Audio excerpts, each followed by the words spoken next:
De l'arrestation à la poursuite des membres pour des crimes violents. Voici les chefs des Hells Angels les plus dangereux des États-Unis. 1. Sonny Barger. Lorsque Ralph Hubert, Sonny Barger Jr. a fondé le chapitre d'Oakland en 1957, les clubs de motards étaient des groupes désorganisés de bikers turbulents qui roulaient ensemble et se battaient dans les bars. Barger avait 19 ans. En un an, il avait déplacé le siège national de San Bernardino à Oakland et était devenu le leader national de facto. Il a créé des règles, des limites territoriales et des structures de chapitres. Il a compris que, oui, nous pouvons être des bikers turbulents, mais nous avons besoin de discipline. Nous avons besoin d'une armée. La violence qui a bâti sa réputation est arrivée tôt. Lors d'un incident à Oakland en 1965, un client de bar a insulté les Hells Angels. Barger s'est vengé de la manière la plus brutale possible. Il a forcé son pistolet dans la bouche de l'homme et a appuyé sur la détente. Barger a plus tard écrit dans son autobiographie ce qui s'est passé ensuite. Puisque ce connard avait déjà été abattu à la tête, je l'ai penché sur la table de billard et je lui ai tiré dessus, encore une fois. La condamnation était lourde. Agression avec intention de tuer. Dans un autre incident, des bikers rivaux ont volé sa moto. Barger les a retrouvés. Lui et son groupe les ont attaqués avec des colliers pour chiens à pointe et ont utilisé des marteaux à panne ronde pour briser leurs doigts un par un. Les méthodes de Barger pour faire respecter la discipline du club étaient tout aussi brutales. Le 22 janvier 1972, la police a arrêté une voiture lors d'une poursuite. Ils ont ouvert le coffre et ont trouvé 3 prospects des Hells Angels ligotés, bâillonnés et battus. L'un d'eux avait la gorge tranchée mais a survécu. Lorsque les enquêteurs ont remonté jusqu'à Barger, il a été accusé de tentative de meurtre, d'enlèvement et d'agression avec une arme, mortelle.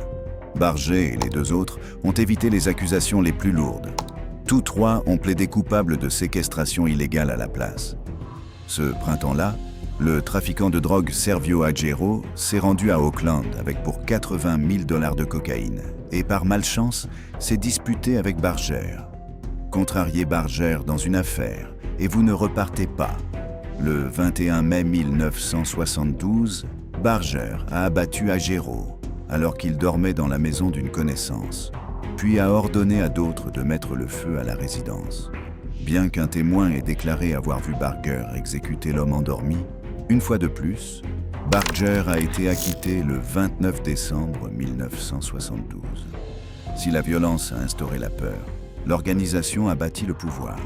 En 1969, Barger avait ouvert des chapitres à New York, Salem et Rochester. La même année, Londres est devenu le premier chapitre européen. Zurich a suivi en 1970. En moins d'une décennie, Barger avait construit un réseau international. L'influence de Barger dépassait le cadre du club. Entre 1967 et 1971, il a entretenu des liens avec le sergent de police d'Oakland, Edward Ted Hilliard. Au cours de 15 réunions, Barger a échangé des armes, de la dynamite et des grenades en échange d'arrangements sur des arrestations. Hilliard a plus tard témoigné que Barger avait proposé de livrer le corps ensaché d'un activiste radical pour chaque Angel libéré de prison. Mais l'empire de Barger a attiré l'attention. Le 30 août 1968, la police a perquisitionné le clubhouse d'Oakland lors d'une opération massive. Ils ont arrêté 33 membres et saisi $7 000 d'héroïne, $2 500 d'autres stupéfiants, des armes à feu, dont un M16 et une carabine M1, des munitions, des couteaux, des chaînes et des marchandises volées. La notoriété n'a fait que grandir.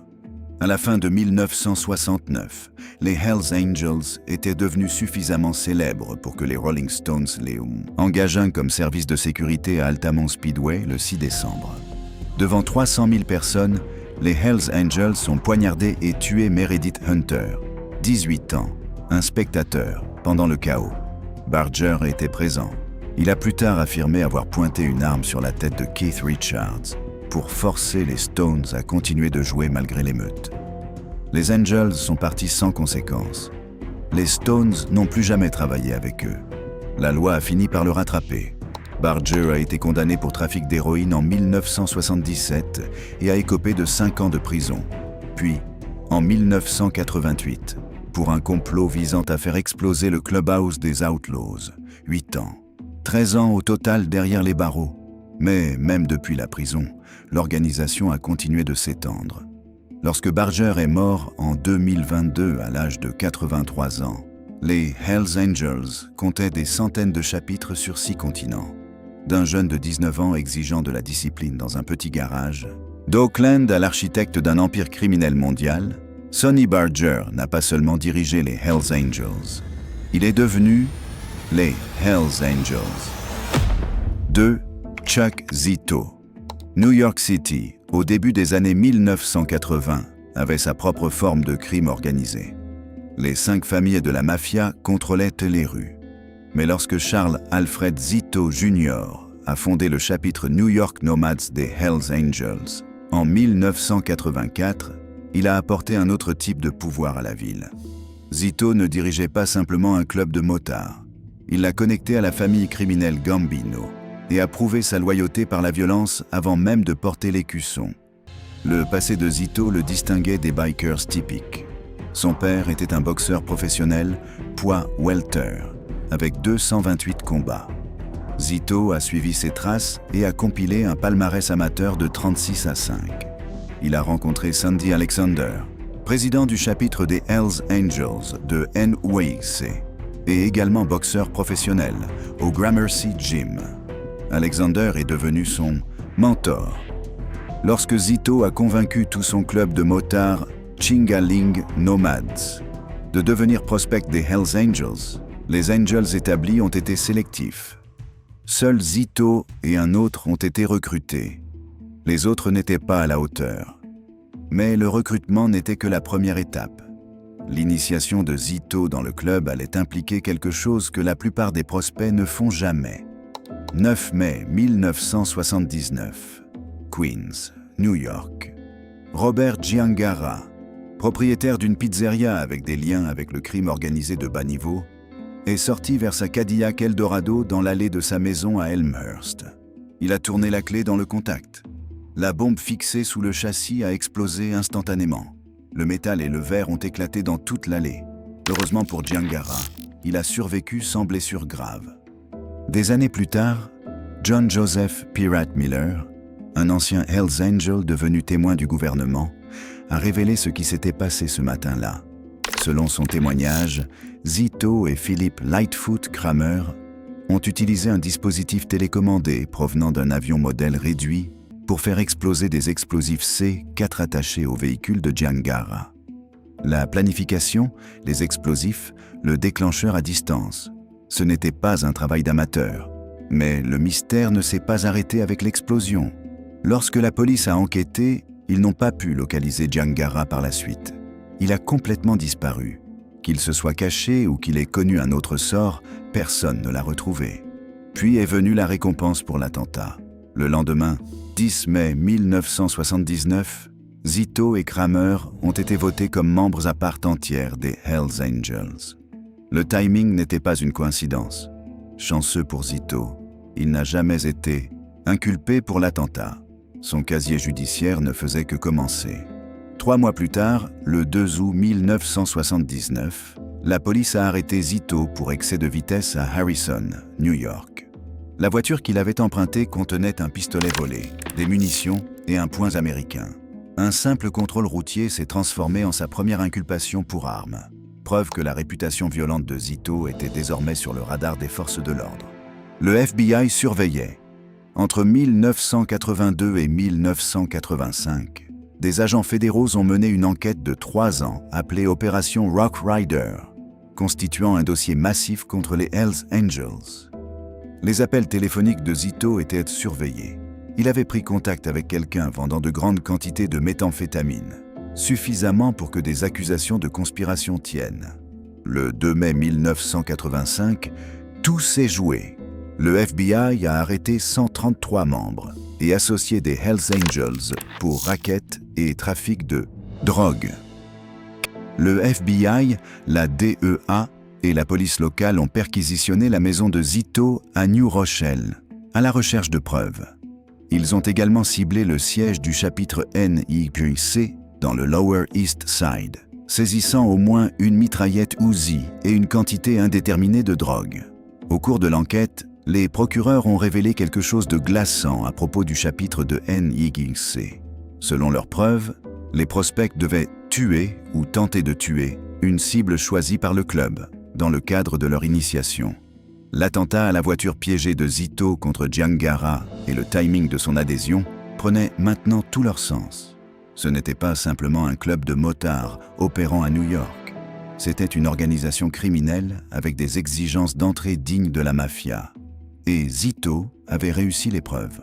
Finalement, Zito a été condamné pour conspiration liée aux drogues et a été emprisonné de 1985 à 1991, 6 ans derrière les barreaux.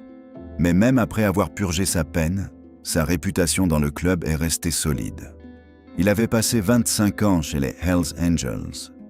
En 2004, Zito a quitté le club en bons termes, une option apparemment réservée uniquement aux membres les plus respectés de l'organisation. Après son départ, Zito a construit une seconde carrière en tant qu'acteur et garde du corps de célébrité. Il a interprété Chucky the Enforcer Pancamo dans Oz sur HBO, apportant son expérience réelle au rôle. Mais son héritage est resté à New York. Le boxeur professionnel qui a apporté des explosifs C4 et des connexions avec la famille Gambino aux Hells Angels, prouvant que dans les 5 arrondissements, même les bikers hors la loi devaient jouer selon les règles du crime organisé. 3. Joseph Lancia.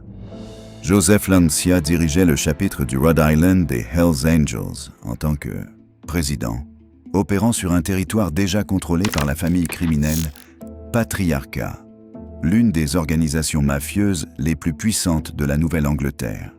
Lancia est devenu président à environ 26 ans, faisant de lui l'un des plus jeunes présidents de chapitre dans l'histoire récente des Hells Angels.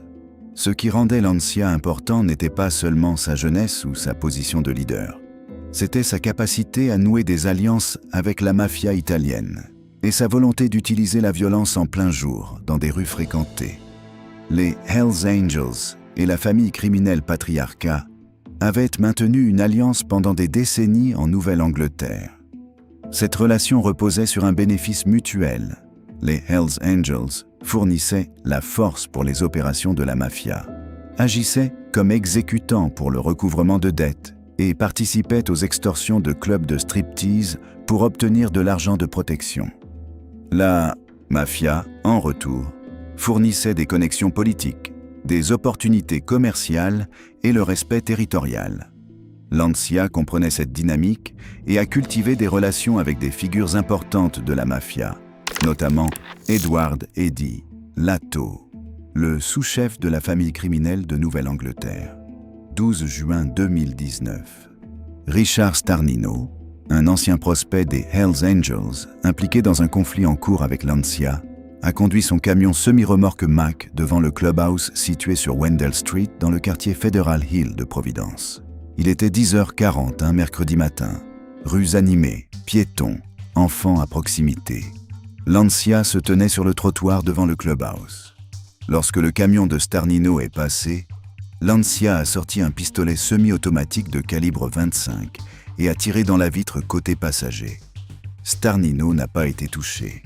La police d'État du Rhode Island surveillait le clubhouse 24 heures sur 24 à l'aide d'une caméra installée sur un poteau. L'aide caméra a tout capturé.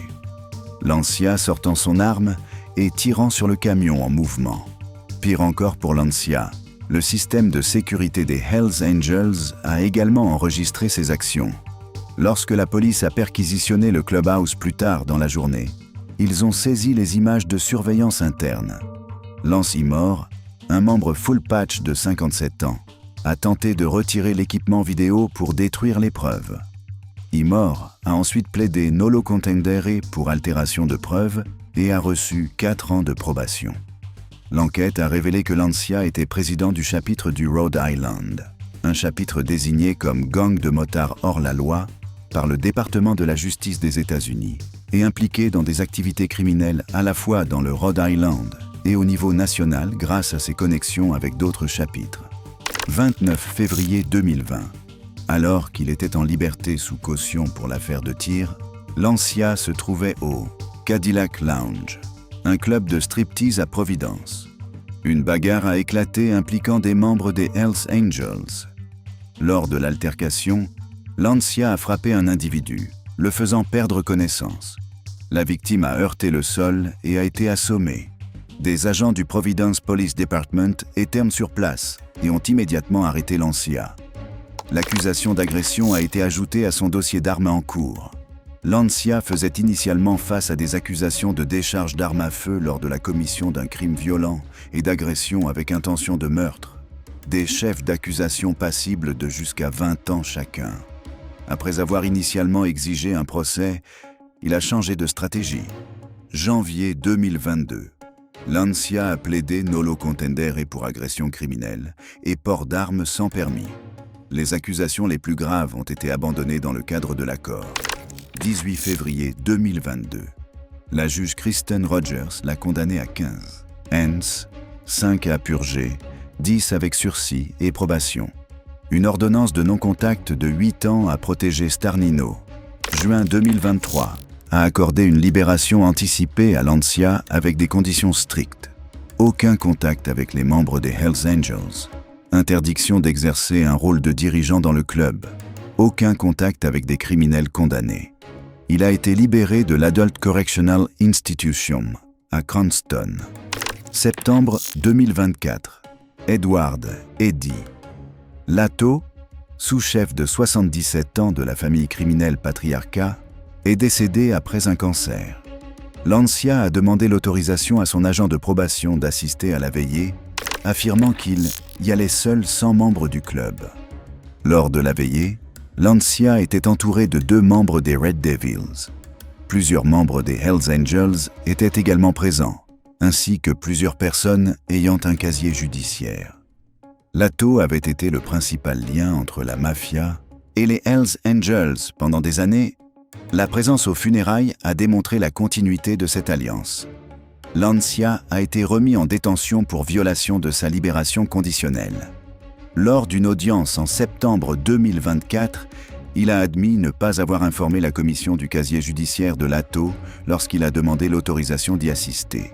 La commission l'a de nouveau libéré avec un suivi GPS jusqu'en juillet 2025. Et lui a interdit de porter des vêtements des Hells Angels ou d'avoir des contacts avec les Red Devils ou toute organisation criminelle. Lancia reste sous surveillance GPS à la fin de 2024. Le jeune président qui a tiré sur un camion en mouvement en plein jour, maintenu des alliances avec la mafia italienne et violé sa libération conditionnelle pour assister aux funérailles d'un sous-chef mafieux, illustre le lien persistant entre le crime organisé traditionnel et les clubs de motards hors la loi en Nouvelle-Angleterre. 4. Brian Wayne Wendt. Fresno se situe dans la Central Valley de Californie, à environ 200 miles de San Francisco et de Los Angeles. La ville est devenue un centre stratégique pour les Hells Angels dans les années 2010, et Brian Wayne Wendt était président du chapitre de Fresno. Ce qui rendait l'opération de Wendt unique, c'était l'infrastructure qu'il avait construite. Non seulement pour la violence, mais pour faire disparaître les preuves. Le clubhouse de Fresno de Wendt est devenu connu comme un endroit où les problèmes internes du club pouvaient être réglés discrètement. L'emplacement était stratégique, suffisamment éloigné des grandes villes pour opérer sans surveillance constante, mais assez central pour coordonner avec des chapitres à travers la Californie. Mais le véritable atout de Wendt était Merle Hefferman. Hefferman, un autre membre de Fresno, avait des connexions avec des maisons funéraires locales. Lorsque des problèmes nécessitaient des solutions définitives, Fresno disposait de l'infrastructure pour éliminer non seulement des personnes, mais toutes les traces de leur existence. Des relevés téléphoniques ont ensuite montré que Wendt était en contact constant avec des présidents de chapitres du comté de Sonoma et du Massachusetts. Le chapitre de Fresno, sous la direction de Wendt, fonctionnait sous un code strict de silence. Les membres faisaient clairement comprendre que toute personne coopérant avec les forces de l'ordre ou leur famille ferait face à de graves conséquences. L'intimidation était systématique et a maintenu les témoins silencieux pendant des années. Le FBI enquêtait depuis 2014, cherchant à percer le mur de peur que Wendt avait construit. En juin 2022, après un procès de 9 semaines, Wendt a été reconnu coupable de meurtre dans le cadre d'une entreprise de racket, de complot en vue de commettre un meurtre et de participation à une conspiration de racket. Son avocat a soutenu qu'il ne faisait que suivre des ordres et que les témoins n'étaient pas fiables. Le jury n'a pas été convaincu. En juin 2024, Wendt a été condamné à la prison à vie sans possibilité de libération conditionnelle. Cet homme de 45 ans, originaire de Tulare, ne sera jamais libéré de la détention fédérale. Le président de Fresno, qui avait mis en place un système de disparition de corps, coordonné des meurtres à travers plusieurs États et maintenu les témoins dans la peur pendant une décennie, avait finalement épuisé ses crématoriums et ses méthodes d'intimidation. 5. Merle Heffernan. Octobre 2023. Un juge fédéral a condamné Merle Heffernan à 4 ans de prison pour entrave à la justice. L'accusation portait sur la disparition d'un corps, mais les procureurs fédéraux pensaient qu'il en avait fait disparaître 4. Et il l'a fait en utilisant un funérarium de Fresno que les Hells Angels appelaient le four à pizza. Heffernan n'était pas un biker hors la loi typique. Il n'avait aucun casier judiciaire. Il organisait chaque année des collectes de vélos pour des enfants défavorisés à Fresno. Il gérait une présence sur les réseaux sociaux sous le nom Bicycle King Fresno, avec près de 1400 abonnés. Pour la communauté, c'était un père de famille qui roulait à moto. Pour les Hells Angels, il était bien plus précieux. Il était celui qui faisait disparaître les traces. Pendant des mois, Heffernan a cultivé une relation avec Levi Phipps, le directeur du funérarium Yost & Webb, au centre-ville de Fresno. Il a exprimé ce que Phipps décrira plus tard comme une fascination pour le crématorium. Il a demandé les clés de l'établissement. Il parlait de vouloir faire disparaître quelque chose. Phipps a compris exactement ce que cela signifiait. Des corps humains. Juillet 2014. Joel Silva était sergent d'armes pour les Hells Angels du comté de Sonoma. Il avait commis une erreur critique lors d'un événement moto dans le New Hampshire, menaçant un membre proche de Christopher Ranieri, président du chapitre de Salem. Silva critiquait également la direction et avait des problèmes de drogue. 3 présidents des Hells Angels dans différents États ont convenu de la solution. Silva devait mourir.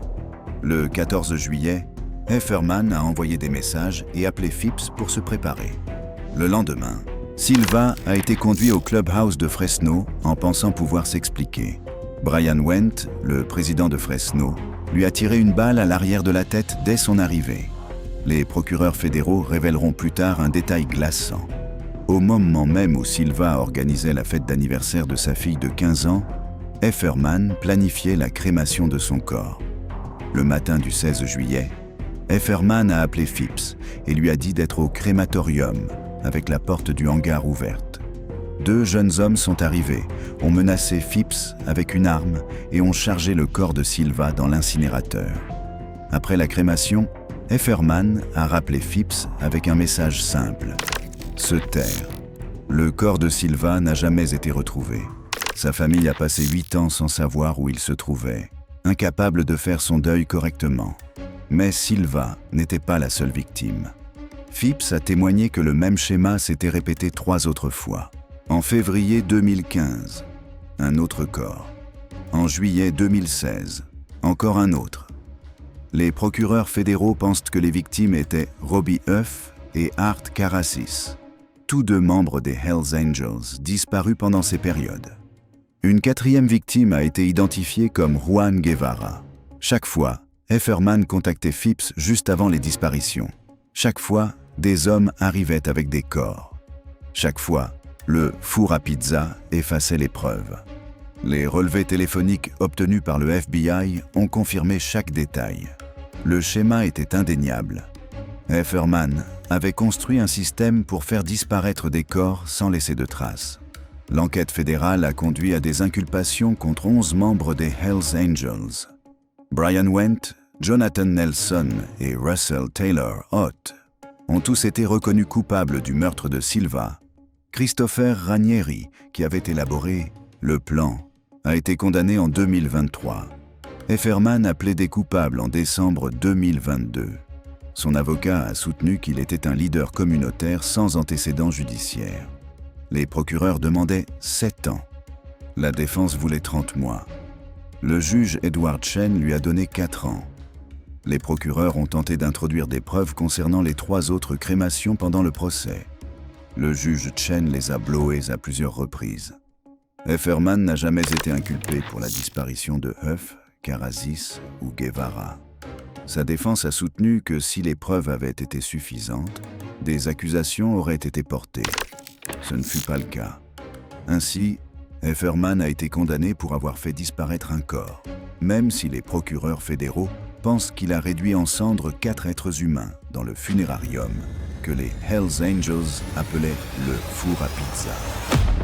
6.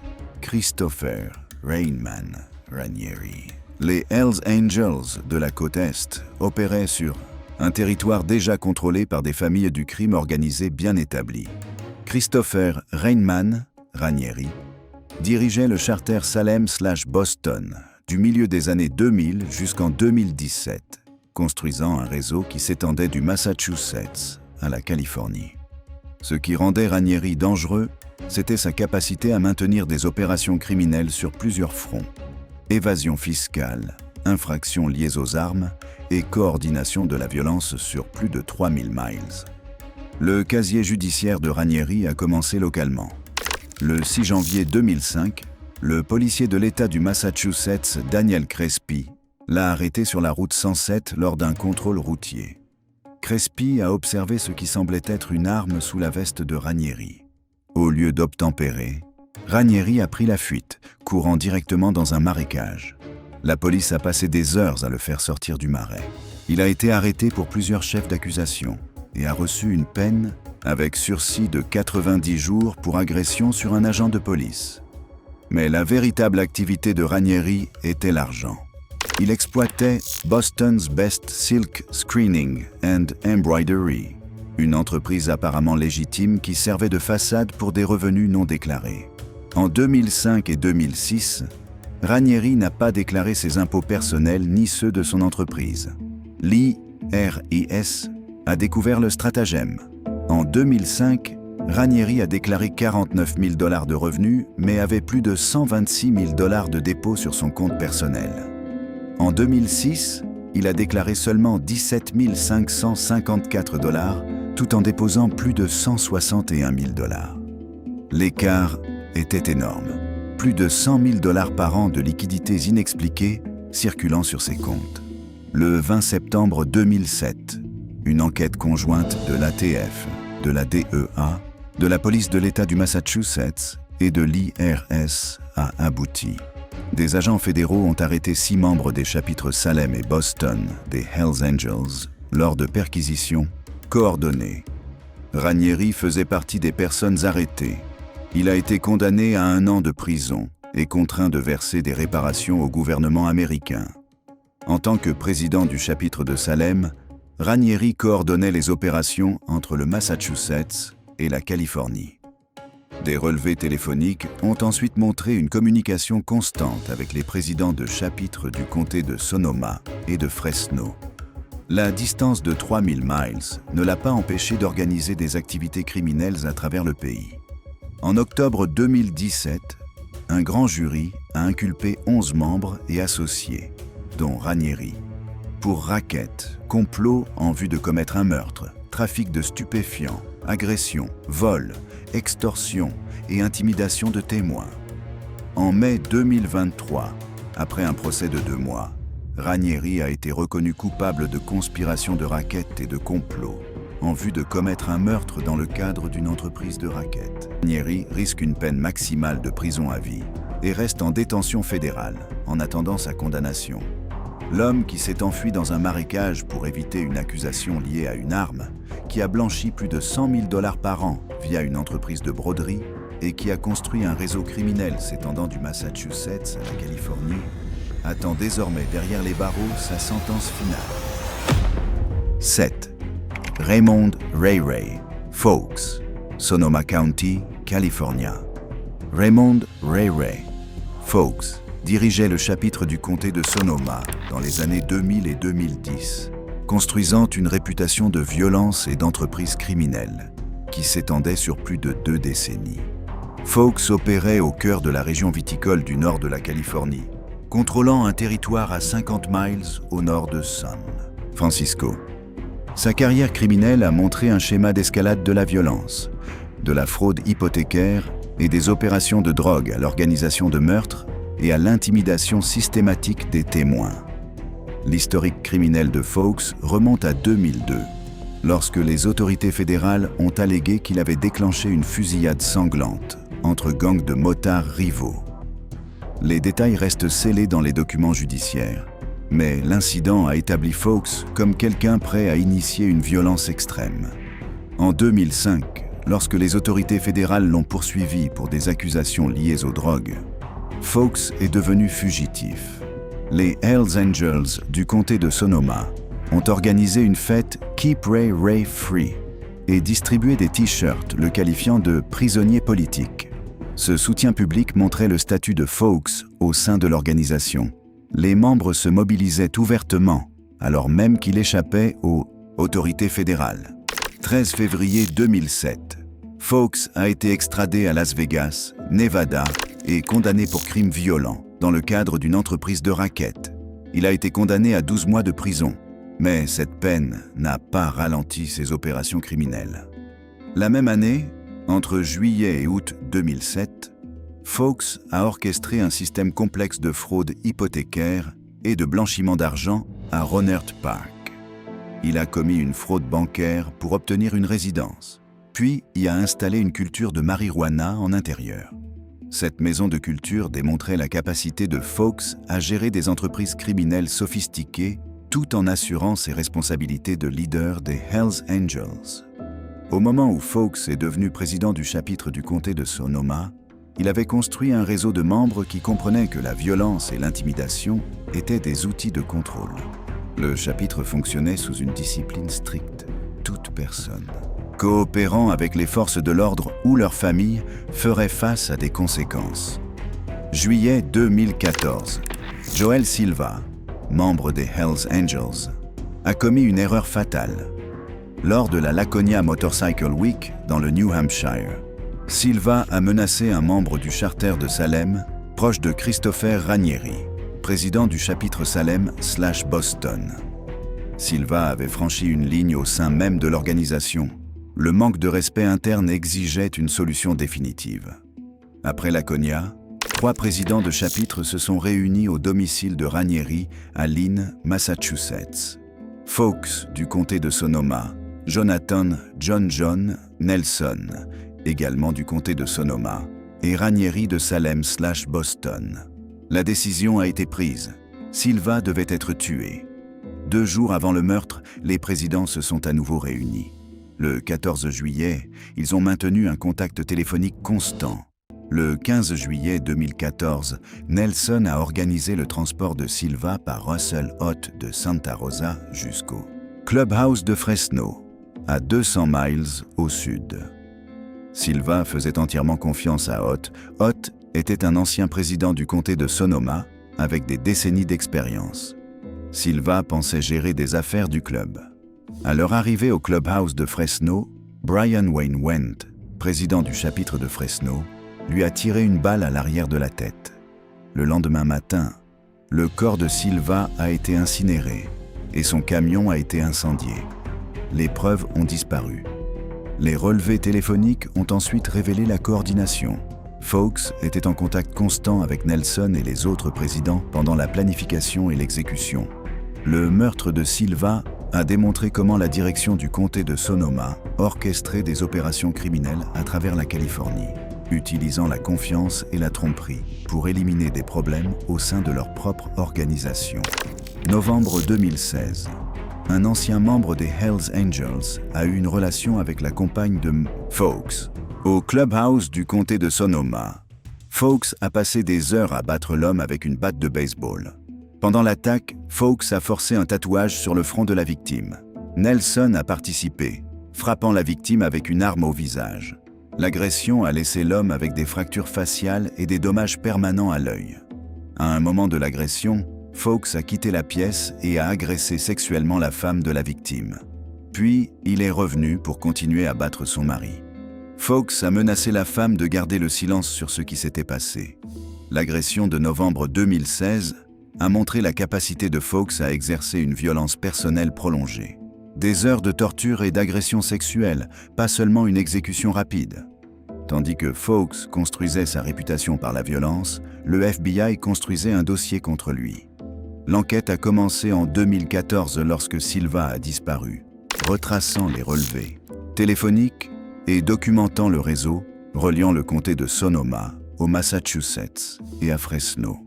Octobre 2017. Un grand jury a inculpé 11 membres et associés des Hells Angels pour des accusations incluant racket, complot en vue de commettre un meurtre, agression, vol, extorsion et intimidation de témoins. Fawkes faisait partie des personnes inculpées. L'acte d'accusation détaillait un schéma de violence et d'intimidation systématique qui avait opéré pendant des années sous la direction de Fawkes. Mai 2023. Après un procès de 2 mois, un jury a reconnu Fawkes coupable de plusieurs chefs d'accusation. Conspiration de racket, agression avec une arme à feu dans le cadre d'une entreprise de racket et intimidation de témoins. Les preuves comprenaient le schéma de violence, l'intimidation systématique des témoins et le rôle de Fawkes dans le maintien des opérations criminelles du charter du comté de Sonoma. Les procureurs ont présenté des relevés téléphoniques montrant la coordination avec d'autres présidents de chapitre, des témoignages sur l'agression de novembre 2016 et des preuves le liant au complot de meurtre de Silva. Tout au long du procès, les autorités fédérales ont documenté les violations répétées de Fawkes des conditions de liberté surveillées, continuant à interagir avec des membres du club alors que cela lui était explicitement interdit. Il a également fait face à des accusations d'agression sexuelle pendant cette période, mais a été acquitté au tribunal. Juin 2024. Le juge Edward M. Chen a condamné Fawkes à la prison à vie, sans possibilité de libération conditionnelle. L'ancien président du comté de Sonoma, qui gérait des cultures de marijuana via fraude hypothécaire, échappait aux autorités fédérales pendant que son chapitre organisait des fêtes « Keep Ray Ray Free » et orchestrait l'exécution d'un membre à 200 miles de distance purge désormais une peine à perpétuité. Sa carrière criminelle s'est étendue sur plus de 2 décennies, de la fusillade de 2002 à sa fuite en 2005, au complot de meurtre de Silva en 2014, jusqu'à l'agression brutale et à l'agression sexuelle de 2016. 8. Mark Papa Guardado. Mark Papa Guardado a servi en tant que président du chapitre de San Francisco des Hells Angels dans les années 2000, opérant dans l'une des villes les plus visibles de Californie. Ce qui rendait Guardado important n'était pas seulement son rôle de leader. C'était le respect qu'il imposait au sein de l'organisation et la réputation violente qui accompagnait son contrôle des rues de San Francisco. Guardado a construit son pouvoir dans une ville où les Hells Angels avaient des racines profondes depuis des décennies.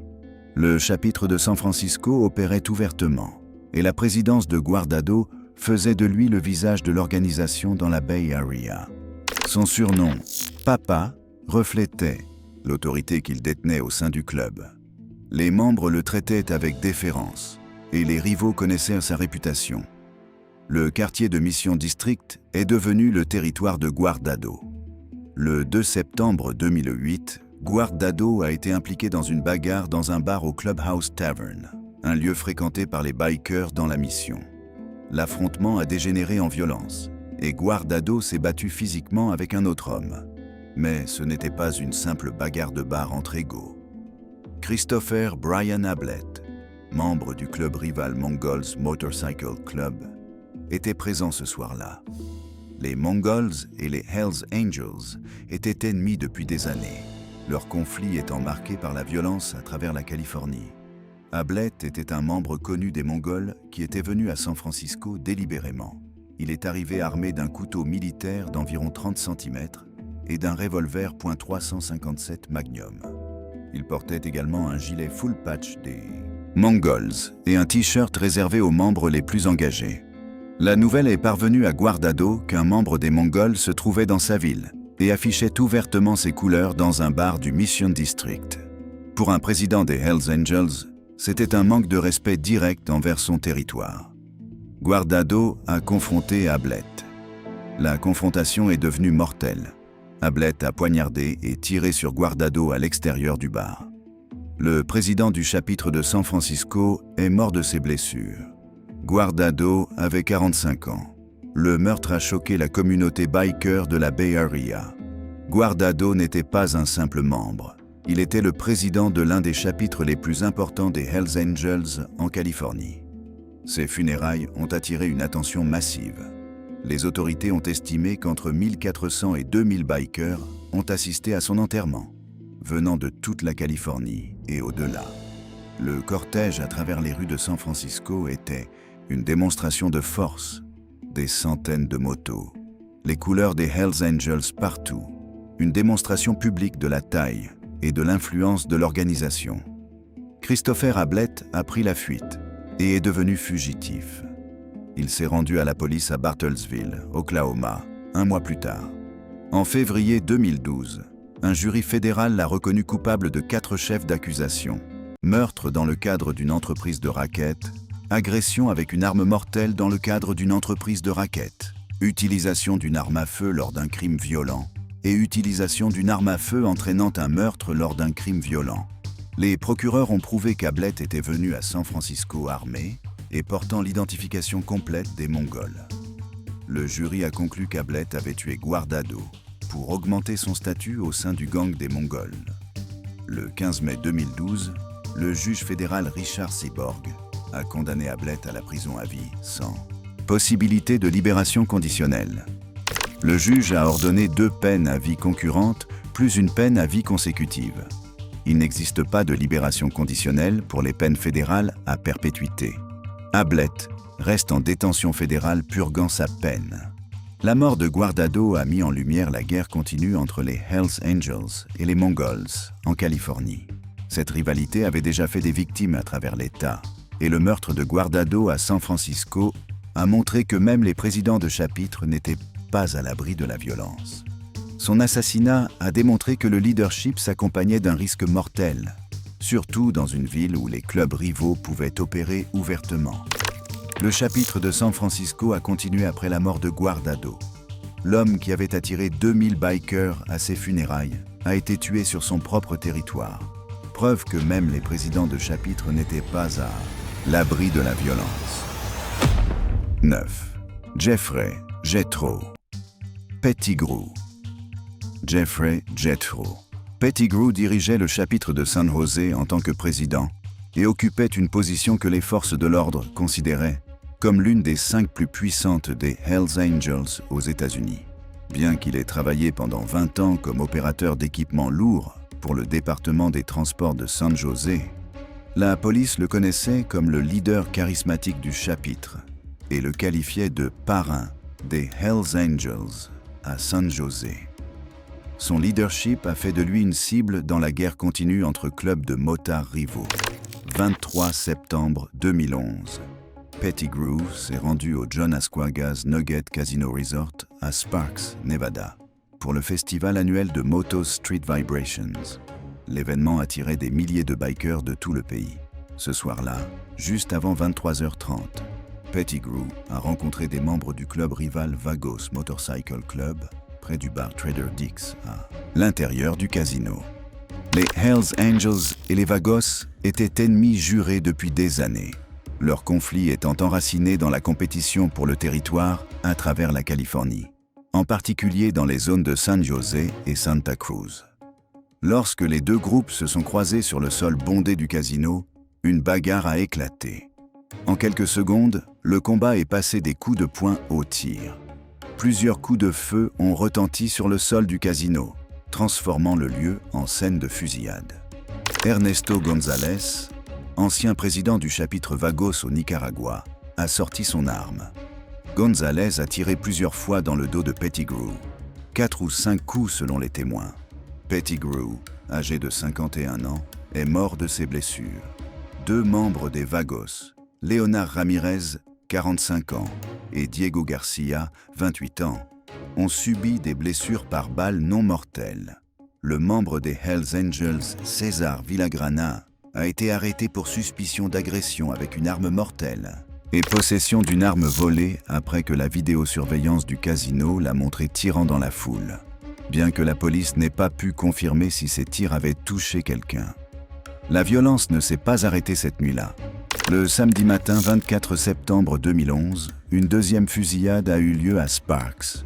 Un motard a été touché à l'estomac par quelqu'un conduisant une BMW aux vitres teintées. Le tireur a pris la fuite et n'a jamais été retrouvé. La police a enquêté sur d'éventuels liens avec la fusillade du casino. À la suite de ces incidents, les autorités ont annulé l'événement Street Vibrations et le maire de Sparks, Geno Martini, a déclaré l'état d'urgence. Les funérailles de Pettigrew ont attiré environ 4000 bikers au cimetière Oak Hill, à San José, le 15 octobre 2011. Cette affluence massive démontrait son statut au sein de l'organisation. Mais même les funérailles sont devenues une scène de crime. Pendant la cérémonie, Stephen Towson, un agent de caution de 52 ans, proche de Pettigrew et sergent d'armes du chapitre de San José, a été abattu vers 13 heures. Un autre membre des Hells Angels a tiré sur Towson lors de ce qui semblait être un conflit interne entre membres du club. Towson est décédé plus tard à l'hôpital.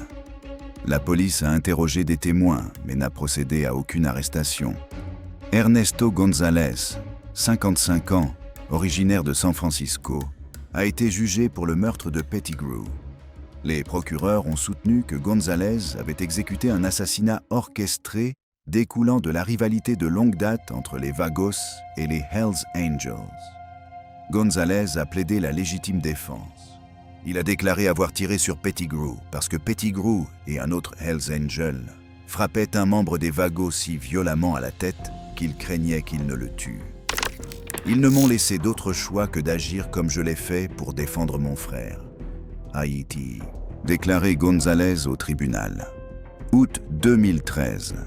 Après seulement 5 heures de délibération, le jury a reconnu González coupable de 5 chefs d'accusation, dont meurtre au premier degré, provocation à une bagarre entraînant la mort, complot en vue de commettre un meurtre, port d'armes dissimulé et décharge d'armes à feu dans une structure. Le jury a également accepté l'ajout de circonstances aggravantes liées au gang. 3 octobre 2013, la juge du district de Washoe, Connie Steinheimer, a condamné González à la prison à vie avec possibilité de libération conditionnelle après 20 ans. Cependant, elle a ajouté une circonstance aggravante liée au gang, ce qui signifie que González devait purger au minimum 8 années supplémentaires avant de pouvoir être libéré. Ce qui, dans votre cas, n'est peut-être pas particulièrement réaliste, a déclaré la juge Steinheimer au prévenu de 55 ans. González ne sera pas éligible à la libération, conditionnelle avant l'âge de 83 ans. La mère de Pettigrew, Jerry Pettigrew, a confronté González à la barre lors de la condamnation.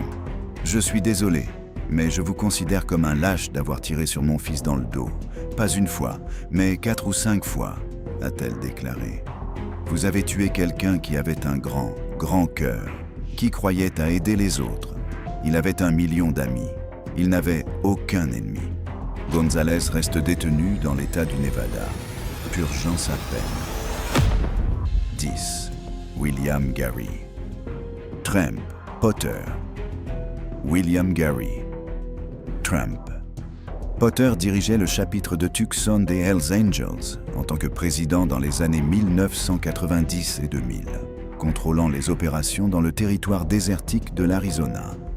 Potter s'est construit une réputation violente grâce au trafic d'armes et à la consommation de drogue, sombrant finalement dans la paranoïa et la dépendance à la méthamphétamine, ce qui lui a coûté son appartenance au club, sa liberté et la vie d'un autre homme. L'historique criminel de Potter remonte à plusieurs années avant le meurtre. En 1999, des agents fédéraux ont perquisitionné une entreprise du centre-ville de Tucson où Potter travaillait. Ils y ont trouvé une cache d'armes. Potter a été inculpé pour possession d'armes. Il avait déjà 4 condamnations pour crime et n'était pas autorisé à posséder des armes à feu. Après avoir plaidé coupable en 2002, il a été condamné à une peine équivalente au temps déjà purgé. Mais cette affaire n'était qu'un incident dans un schéma plus large de comportement criminel. À la fin des années 2000, la consommation de méthamphétamine de Potter était devenue un problème sérieux. Sa dépendance s'est combinée à une paranoïa croissante. Il croyait que les membres des Hells Angels pensaient qu'il était un informateur du gouvernement. Que ses soupçons soient réels ou imaginaires, le club a expulsé Potter. Pour un ancien président de chapitre, l'expulsion signifiait la perte de statut, de protection et de l'identité qu'il avait construite pendant des décennies. 9 juillet 2010. Randall Scott Pfeil a disparu. Pfeil avait 50 ans et connaissait Potter. La défense affirmera plus tard que les deux hommes étaient amis. La famille de Pfeil a signalé sa disparition le vendredi 9 juillet. Les enquêteurs ont trouvé le camion de Pfeil abandonné à environ 2 miles du domicile de Potter, au sud de Three Points, près du bloc 17300 de South Sierrita Mountain Road. Les relevés téléphoniques ont montré que le dernier appel reçu par Pfeil provenait d'un téléphone appartenant à Potter. 12 juillet 2010. Les adjoints du shérif du comté de Pima sont arrivés sur la propriété de Potter dans le cadre de l'enquête pour disparition.